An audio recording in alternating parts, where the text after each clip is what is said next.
गणेश शारदा चैव सद्गुरु सज्जनस्तथा आराध्य दैवतं गुह्यं सर्वमे रघुनंदन।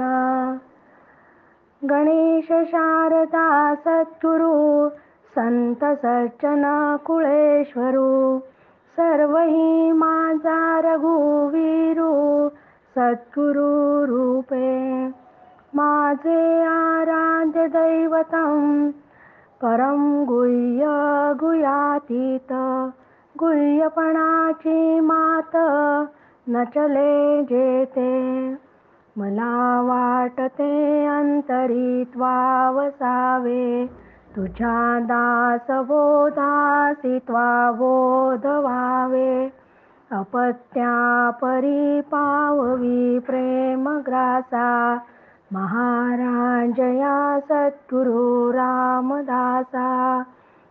श्रीराम शुकासारिखे पूर्ण वैराग्य जाचे वशिष्ठा परिज्ञान योगेश्वराचे कवी वाल्मिका सारिका मान्य ऐसा नमस्कार माझा सद्गुरु रामदासा। जय जय रघुवीर समर्थ। सद्गुरु प्रल्हाद महाराज डॉक्टर काका व आदरणीय मंदाताईंना वंदन करते। जयश्रीताईंनाही नमस्कार करते। दासबोध अभ्यास वर्गासाठी जमलेल्या तुम्हा सर्व श्रोत्यांना वंदन करते। आज दशक 6 समास 9 सार शोधन। जे सार असते ते सूक्ष्म व गुप्त असते। सामान्य लोकांना त्यांच्या जीवनामध्ये साराशी काही कर्तव्य नसल्याने असारातच संपूर्ण जीवन घालवणे त्यांचे सुरू असते। त्यांना जर विचारले की तुमचे कसे काय सुरू आहे तर ते सगळे व्यवस्थित सुरू आहे असे उत्तर देतात। वरवर कितीही त्याने व्यवस्थित सुरू आहे असं म्हटलं तरी त्यांचे फारसे व्यवस्थित सुरू नाही, कारण ज्या आसारामध्ये संपूर्ण आयुष्य ते घालवतात व त्या सर्व आसार वस्तू वरवरचे सुख देतात त्या सुखाच्या मागे दुःख उभेच असते। माणसाचे जीवन नेहमी अपूर्णच असते, कारण जीवनात जे पूर्ण म्हणजे जे सार आहे त्याचा ते कधीच विचार करीत नाही। त्याची फारसे गरजही सामान्य माणसांना वाटत नाही। पण अनंत जन्माच्या सुकृताने व सत्संगतीने साऱ्याविषयी साधकास जिज्ञासा निर्माण होते व सार तत्वाचा शोध त्याला घ्यावासा वाटतो। 1 पासून तर 9 पर्यंतच्या ओव्यांमध्ये गुप्त गोष्टी फक्त ज्ञानांनाच माहिती असतात व अज्ञानांना वरभंगाची ओळख असते असे सांगितले आहे। गुप्त आहे उदंड धन काये जाणती सेवक जन तयासा आहे ते ज्ञान बाह्याकाराचे श्रीराम। गुप्त ठेविले उदंड अर्थ आणि प्रगट दिसती पदार्थ शहाणे शोधिती स्वार्थ अंतरी असे श्रीराम। की श्रीमंत लोकांजवळ त्यांच्या महालातील तळघरामध्ये अगणित संपत्ती असते, पण ती संपत्ती त्या महालात असली तरी त्या महालात जे अनेक नोकर चाकर असतात त्यांना सगळ्या बाहेरच्या वस्तू दिसतात, पण त्या डोळ्यांनी त्यांना दिसतात, पण त्या घरामधील त्या तळघरात ठेवलेली जी संपत्ती किंवा मौल्यवान वस्तू आहे या मात्र त्यांना दिसत नाही। त्याचं ज्ञान फक्त मालकाला असते। वरवर दिसणाऱ्या गोष्टी वेगळ्या आहेत आणि मतलबाची गोष्ट मात्र आत दडलेली आहे याचं वर्म फक्त त्या मालकालाच ठाऊक असते। त्याचप्रमाणे तैसे दृश्य हे माईक पाहता असती सकळ लोक परिजयास ठाऊका विवेक ते तदनंतर जाणती श्रीराम। की त्याचप्रमाणे हे दृश्य जग माईक सगळ्यांनाच दिसते, पण विवेक असणारे त्या जगताचे अधिष्ठान किंवा सार पाहतात। या जगताची रचनाच अशी आहे की वस्तूचे व्यक्तीचे व घटनेचे रहस्य नेहमी गूढ व अदृश्य असते आणि हे रहस्य जाणणारे लोक दुर्मिळ असतात. आत्मस्वरूप म्हणजेच माणसाचं रहस्य होय. ते त्याच्या हृदयात खोल दडलेले असते. माणसाचा आत्मा अविद्येने झाकलेला असतो, म्हणून ते आत्मतत्व लवकर दिसत नाही, सापडत नाही. म्हणूनच त्या आत्मतत्वाला गुह्य म्हटले जाते. माणूस जन्मभर जग पाहतो ते सगळे इंद्रियांच्या साह्याने पाहतो आणि इंद्रियांच्या साह्याने पाहायची सवय त्याला असल्यामुळे त्याला आत्म्याचे दर्शन घ्यायला जेव्हा तो जातो तेव्हा त्याला आत्म्याचे दर्शन होत नाही. कारण इंद्रियांच्या साह्याने आत्म्याचं दर्शन होत नाही. कोणतीही वस्तू पाहताना माणूस ती वेगळेपणाने पाहतो, म्हणजे दृश्यपणाने पाहतो. पण आत्मा मात्र द्रष्टा आहे, दृश्य नाही. म्हणून आत्म्याला तसे पाहता येत नाही. गीतेत आत्म्याचे हे गुह्य ज्ञान फक्त भगवंताने अर्जुनाला सांगितले, कारण ते ज्ञान घेण्यासाठी अर्जुनासारखे अधिकारी व्हावे लागते. द्रव्य ठेवून जळ सोडिले, लोक म्हणती सरोवर भरले, तयांचे अभ्यंतर कळले, समर्थ जनासी श्रीराम. की तळाशी जर सोने लपवून ठेवून वर पाणी सोडले आणि तलाव तयार केला तर सामान्य लोक पाण्याने भरलेला तलाव पाहतात, पण जाणत्यांना मात्र त्याचे रहस्य कळते. त्याप्रमाणे विवेकी ब्रह्मवेत्ते या दृश्य जगताचे रहस्य जाणतात. सामान्य माणसे मात्र जगातील वस्तूंचा संग्रह करून त्यावर ममत्व धरून बसतात. यावरून मला एक आठवले की मोदीजींनी जेव्हा नोटबंदी केली त्यानंतर काळा पैसा बाहेर काढण्याची मोहीम सुरू झाली. कारण नोटांवर बंदी होती, मग तो पैसा तर काढावाच लागणार होता.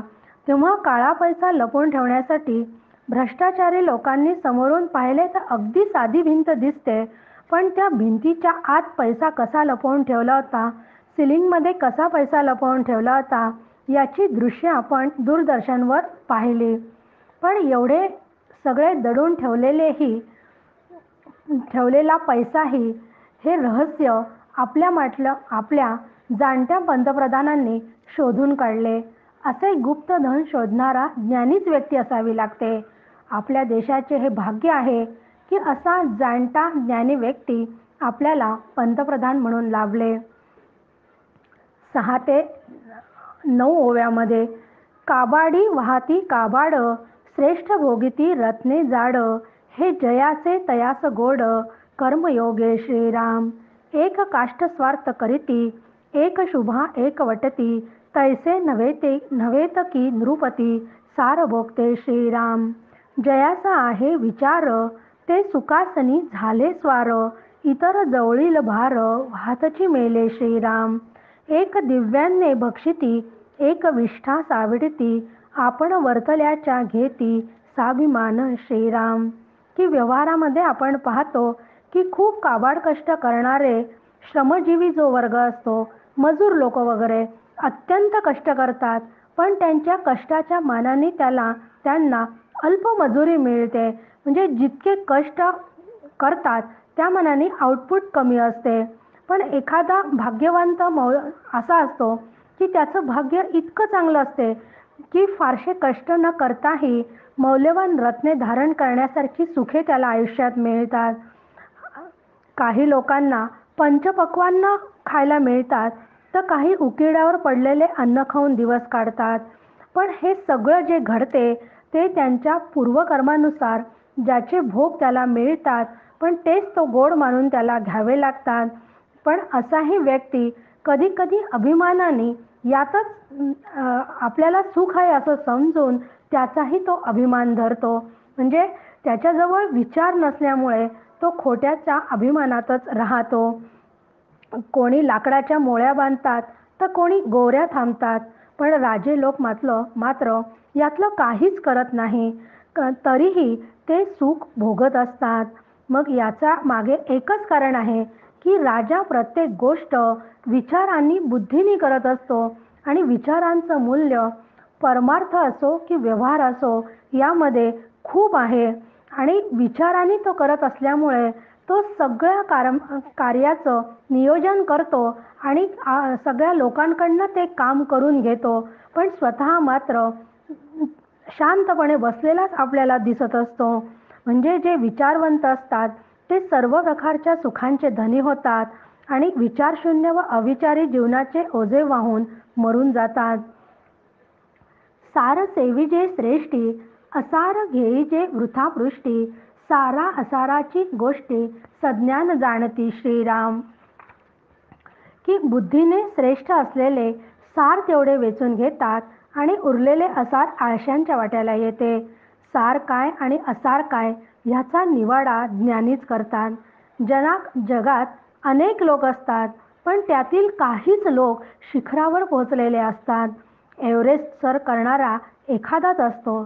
त्याचप्रमाणे वर्गामध्ये 60-70 मुलं असतात, पण त्यापैकी पहिला नंबर येणारा एखादाच कोणीतरी असतो.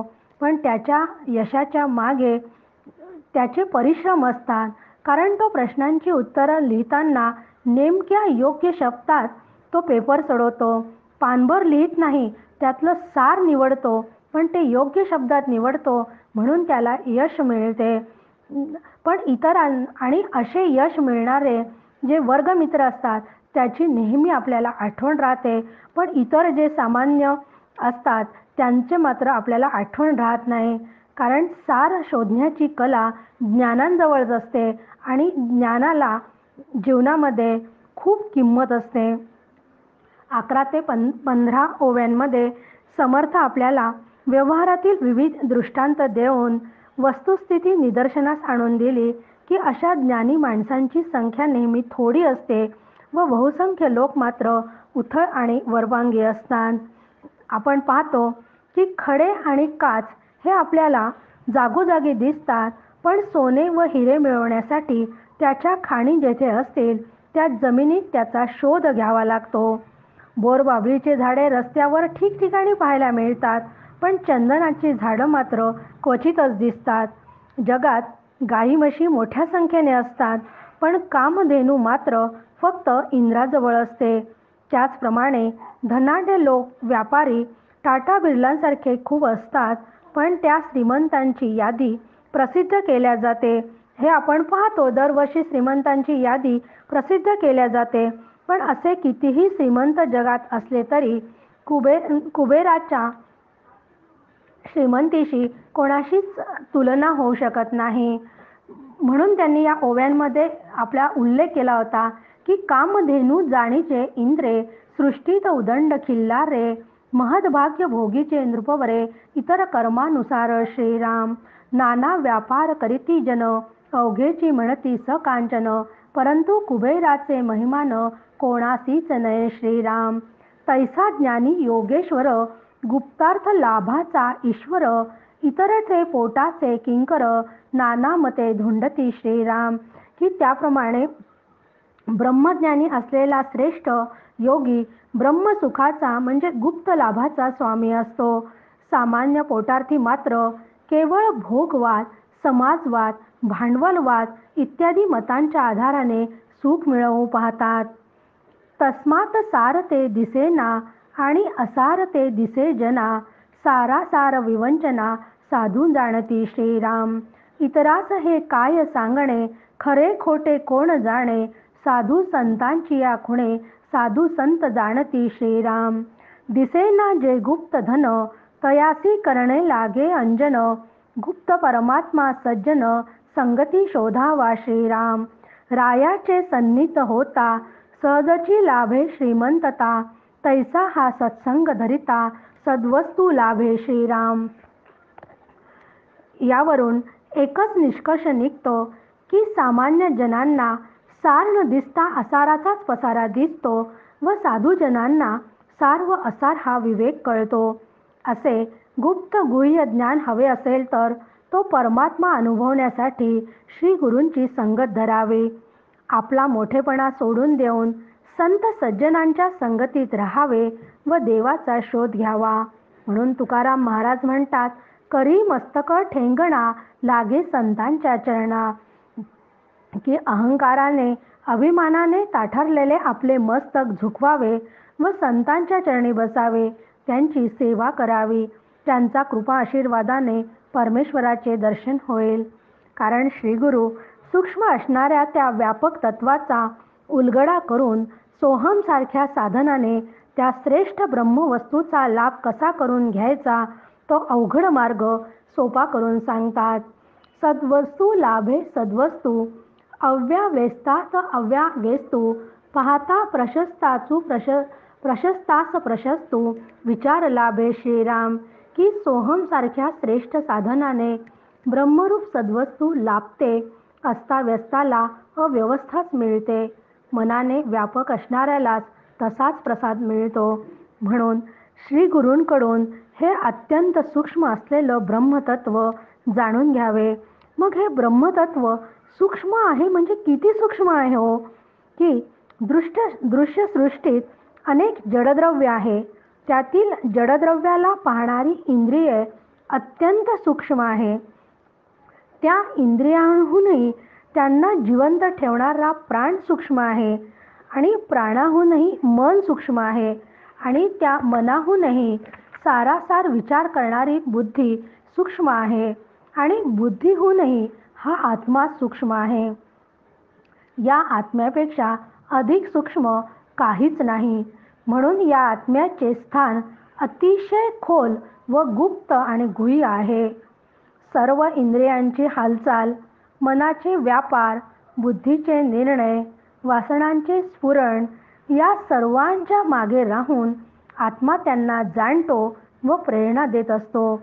झोपेतही इंद्रिये, मन, बुद्धी, वासना म्हणजे इच्छा या सर्वांचा लय झालेला असतो. म्हणजे झोपेत त्या काहीच काम करत नाही. पण तेव्हा फक्त हा आत्मा मात्र जागाच असतो. म्हणून जागृती, स्वप्न, सुषुप्ती या अवस्थांच्याही पलीकडे असणारा तोम अवस्थात्रयातीतः असं ज्याचं वर्णन केलं जाते असा हा आत्मा आहे. तो त्या अवस्थांच्या पलीकडे आहे. या आत्म्याच्या अगदी जवळ बुद्धी आहे. आणि ती आत्म्याच्या निकट असल्यामुळे साधकाने आपली बुद्धी आत्मसन्मुख ठेवून सतत त्याच्या अनुसंधानात ठेवली तर त्याला आत्मदर्शनाचा लाभ होतो. संत श्रीगुरूंच्या संत संगतीत बुद्धी सूक्ष्म व शुद्ध होते. आणि शुद्ध बुद्धी असेल तर त्यात आत्मप्रकाश लवकर पडतो. म्हणून परमार्थात संत संगतीला अत्यंत महत्त्व आहे. म्हणून हे दृश्य जात अवघेची आहे अशाश्वत, परमात्मा अच्युत अनंत तो या दृश्या वेगळा श्रीराम. की अनंत कोटी ब्रह्मांड विनाशशील असून अढळ अंतपार रहित ब्रह्म त्यात असूनही अलिप्त आहे. म्हणजे दृश्य जगतातल्या सगळ्या घडामोडी त्या अधिष्ठानावर सुरू आहेत, तरीही अधिष्ठान मात्र त्याहून वेगळे आहे. या संपूर्ण चर व अचर सृष्टीत आत्मा हाच अंतर्बाह्य व्यापलेला आहे. हा विचार केला असता त्या ब्रह्मस्वरूपाचे आकलन होते व नंतर तसा निश्चय होतो. संसार त्यागना करिता प्रपंच उपाधी न सांडिता, जनामध्ये सार्थकता विचारेची होय श्रीराम. या ओवीत समर्थांनी विचारांचे महत्त्व पटवून देताना परमार्थ करण्यासाठी संन्यास घेण्याची आवश्यकता नाही असे ठासून सांगितले आहे. प्रपंच हा कर्तव्य बुद्धीने केले असता व त्यावरील ममत्वाचा त्याग केला असता आयुष्याचे सार्थक होते. परमार्थ करायचा म्हटलं की काहीतरी विपरीत कल्पना मनात घर करून असतात. कारण पारमार्थिक माणसाने संसार करायचा नाही. संसार सोडून भगवे वस्त्र परिधान करायचे, अंगाला भस्माचे पट्टे लावायचे व कुठेतरी अरण्यात निघून जायचे. परंतु संतांना हे मान्य नाही. न जावे लागे वनांतरा, सुखे येता घरा नारायण. ते समर्थ या ठिकाणी आपल्याला सांगत आहे की परमार्थ म्हणजे काही अनाकलनीय गोष्ट नाही. ती जंगलात जाऊन किंवा अरण्यात जाऊन करायचं ते काम नाही. तिथे अजिबात घाबरायचंही काम नाही. कारण मला कशाचं भय असते? मला वाटते की मला कुटुंब माझे गणगोत यांना सगळ्यांचा त्याग करावा लागेल याची जास्त भीती वाटते परमार्थामध्ये. पण असं काहीच करायचं नाही आहे, कारण ज्याला शोधण्यासाठी जायचे आहे तो सुखानेच आपल्या घरी येईल. पण तो सुखाने आपल्या घरी केव्हा येईल अशी व्यवस्था साधकाला स्वतःच करून ठेवावी लागते. मग ही व्यवस्था करायचं म्हणजे काय करायचं, तर ती केवळ विचारांनीच करता येते. जनामध्ये सार्थकता विचारेची होय श्रीराम. हा विचार म्हणजेच नित्यानित्य विवेक होय. नित्य काय अनित्य काय, शाश्वत काय अशाश्वत काय, टाकाऊ काय टिकाऊ काय याचा विवेक करून सुयोग्य निवड केली पाहिजे. तरच संसारात राहूनही जन्माचे सार्थक होईल. त्यासाठी प्रपंचाचा त्याग नाही करायचा, तर प्रपंचातील ममत्वाचा त्याग करायचा. हे प्रचितीचे बोलणे विवेके प्रचित पाहणे, प्रचित पाहे ते शहाणे, अन्यथा नवे श्रीराम. सप्रचित आणि अनुमान, उधार आणि रोकडे धन, मानसपूजा प्रत्यक्ष दर्शन यास महदांतर श्रीराम. की संसारात राहूनही संसारापासून अलिप्त राहायचे. कमळाचं पान जसं पाण्यात राहूनही त्या पाण्याचा थेंब त्याच्या एकही अंगावर राहत नाही, असा अनुभव संतांनी घेतलेला असतो. म्हणजे आपण पाहतो की एकनाथ महाराज आहे, तुकाराम महाराज आहे, असे अनेक संत आहे की त्यांनी प्रपंचात राहून परमार्थ साध्य केला आहे.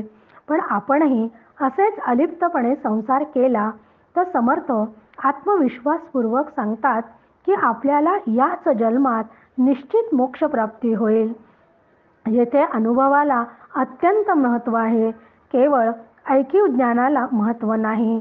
मला जर गुळाची चव कशी आहे हा अनुभव घ्यायचा असेल तर त्या गुळाचे कोणी कितीही वर्णन केले तरी प्रत्यक्ष तो गुळ खाऊन पाहिल्याशिवाय तो कसा आहे हे समजत नाही. त्याचा अनुभवच घ्यावा लागतो. त्याचप्रमाणे आहे की प्रपंचात राहून मला परमार्थ करायचा आहे, तर तिथे मला फक्त त्याग करायचा आहे आणि तो त्याग करून म्हणजे विचारांनी त्याचा त्याग करायचा आहे आणि त्याचा अनुभव घ्यायचा आहे. पुढे जन्मांतरी होणार हा तो अवघाच उधार, तैसा नवे सारासार, तात्काळ लाभे श्रीराम. तात्काळची लाभ होतो, प्राणी संसारी सुटतो, संशय अवघाची तुटतो, जन्म मरणाचा श्रीराम. पण याही बाबतीत आपल्याला असं वाटत असते की अनेक जन्म अशी साधना केलं की मोक्ष मिळतो.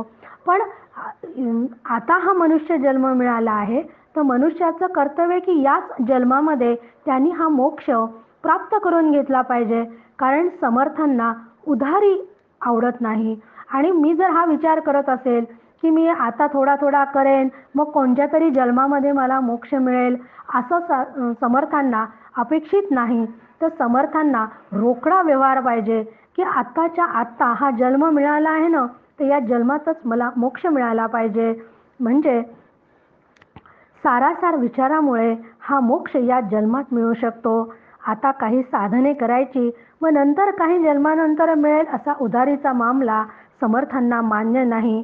म्हणून माणसाने विचार करून सारासार विवेकाने साधन पूर्ण करून याच जन्मामध्ये जन्म मरणाच्या चक्रातून स्वतःला कायमचे सोडवावे व स्वरूपानुभवाने निश्चळ मोक्ष मिळवावा.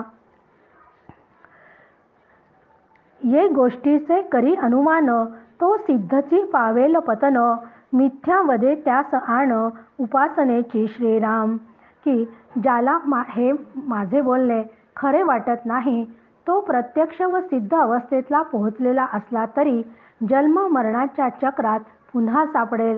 कारण माझे बोलणे हा नुसता तर्क नाही किंवा अनुमानाचे बोलणे नाही, तर ते प्रचितीचे बोलणे आहे.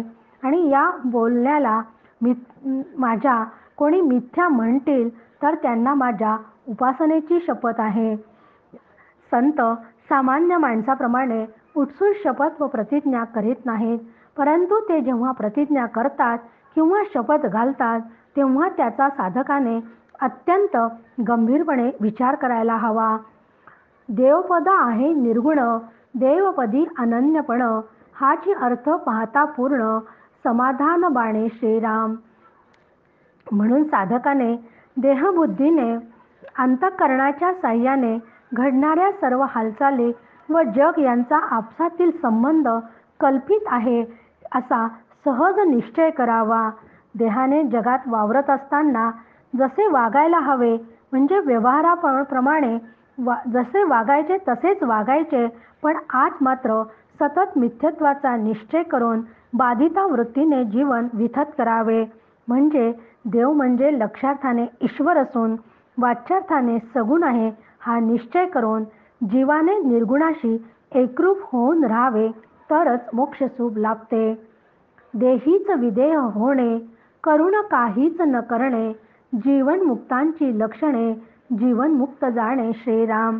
की प्रारब्धामुळे देह असला तरी त्यापासून असंगत्वाने राहावे, सर्व काही प्रारब्धाप्रमाणे जीवन जगावे, पण सगळं काही करत असताना त्यात लिप्त न होता देह मी आहे, जग सत्य आहे, कर्तृत्व भोक्तृत्व भ्रांती या सगळ्या भ्रमामधून सुटून देहदृष्टीने सर्व करून आत्मदृष्टीने काहीच घडत नाही अशा स्थितीत राहणे हीच खरी साधना आहे आणि हे जीवनमुक्ताचे लक्षण आहे. आणि हे जीवनमुक्ताचे लक्षण दुसरा जीवनमुक्तच जाणू शकतो. म्हणून तुकाराम महाराज म्हणतात, संचित प्रारब्ध क्रियमान अवघा झाला नारायण.